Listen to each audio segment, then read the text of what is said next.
Hello boys and girls, and welcome today to Mr. B's Lab. I'm here today to talk to you about watersheds. And what is a watershed? Let's start with that. So watershed is an area of land where all the water goes to. So in Virginia, our primary watershed is the Chesapeake Bay. And what I've got here is a community. We've got a factory up here. We've got a farm over here. We've got a neighborhood over here, a construction site over here.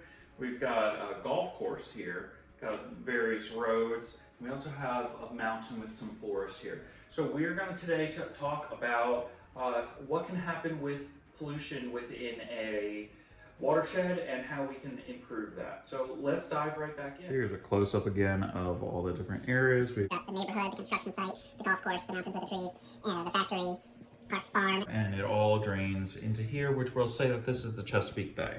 So I want to talk about pollution to start. So pollution is anything that doesn't belong in nature and how it can affect our environment. And there's two different forms.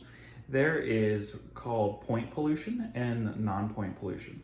So our first example of point pollution is going to come from here from our factory. So when our factory creates whatever it's producing, it can produce some sludge here. And so we'll fill that up, and let's take a look what happens when it rains. When it rains, you notice it starts overflowing, and what's happening to some of our pollution? It's coming here, and where is it going? It's going through all the animals, and it's ending up down here into our Chesapeake Bay.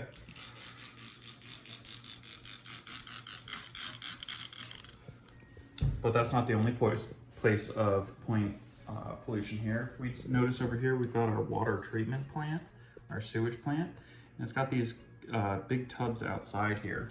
And what happens when we rain on that? When we rain on that, that too ends up traveling into the Chesapeake Bay. And you notice it's taking a little bit. You might think that that's not too bad, it's just a little bit of pollution. However, we also have some sources of non-point pollution. So that's things that aren't directly in it, but it will create some pollution. So the first one I want to talk about is in the farm. We see over here in the farm, we've got all this exposed soil. Well, if we're going to represent some exposed soil here, well, and you see we'll run right into the Chesapeake Bay. But that's not the only place we've got exposed soil. We've got exposed soil up here from where they cut down some trees. So we've got some exposed soil there. Over here in the construction site, a lot of exposed soil as well. And you notice even it gets sometimes into the road. So let's put some exposed soil there. In addition to soil, where we do have the grass, a lot of places, especially the golf course, will put on fertilizer to help grow the grass, and some people even put it in their yards. And you'll notice when you put on fertilizer, it doesn't always just stay where you want it to. But in addition to the fertilizer, we also have pesticides, and pesticides are things that are helpful to keep bugs away. So they might have them on the farm here. They will probably have them over here on the trees as well in the golf course. And another thing that we need to talk about, another form, is if you notice that these animals over here are in the stream, they're drinking, they're playing in the stream. Well, what do animals do after they eat? Well, they have some poop comes out of them. So you'll notice that there's going to be some animal feces in the stream as well. And also, we know pets sometimes go in the yards. And also, let's talk about another form. Sometimes people just have trash everywhere. So let's add some trash particles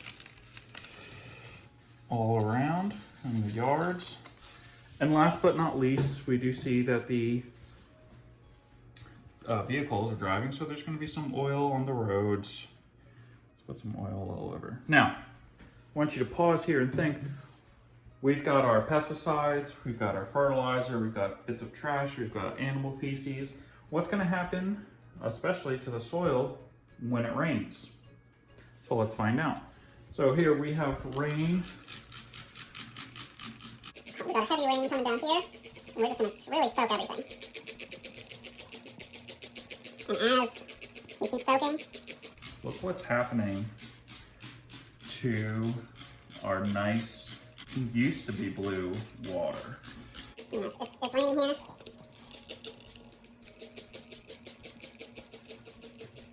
More rain, let's Come over here to the fields.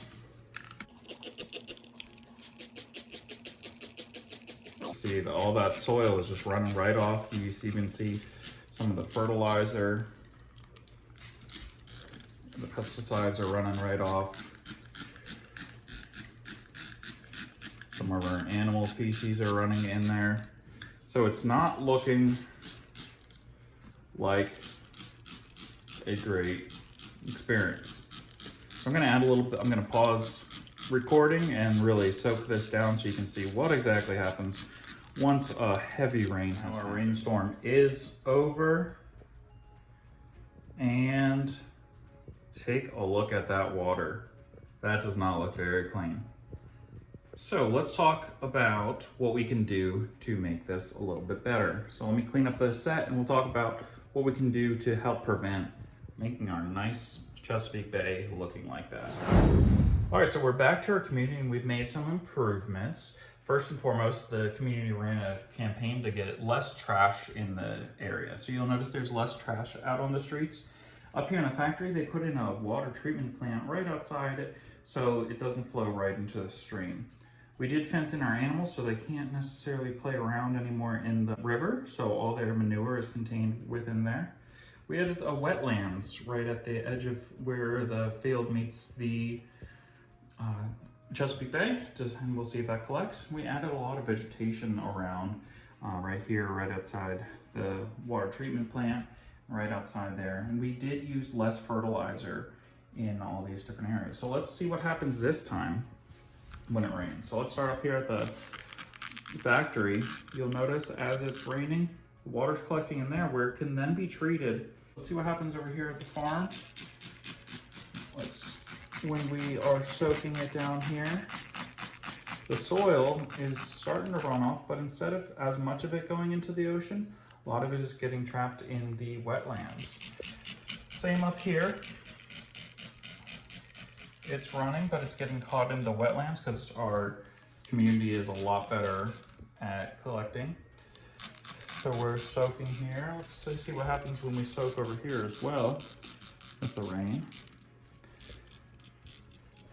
And I'm gonna go ahead and stop the video here. I'm gonna finish soaking this and we're gonna see what it looks like as compared to the other one. Let's take another look at our community here. I did use about as much rainwater as last time, and we do see a lot of it was contained. We saw our wetlands contained, and look at the Chesapeake Bay, a lot clearer. You'll notice, yes, there is still some pollution in there, but that's an important point for us to discuss here. So let's take a look.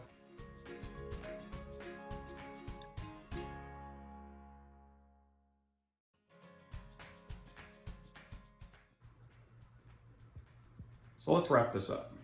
So boys and girls, what did we learn today? We learned what a watershed was, where it's an area where all the water in that area goes into one place. And in our case in Virginia, it's the Chesapeake Bay is our primary one. There are some other ones, but our main one's the Chesapeake Bay. And we noticed that if we don't take care of our pollution, all things will eventually end up polluting our waters. We also talked about some ways that we could improve the situation. And the really important thing to remember is the phrase that means we all live downstream. What that means is because what happens in the top of a community can affect the bottom, and everything eventually goes into our water. So it's very important to do water conservation and all sorts of different conservation. So make sure you please consider the following. Everything that we talked about here today, you should be able to tell your family all about watersheds and why they're so important to protect. Have a great rest of your day.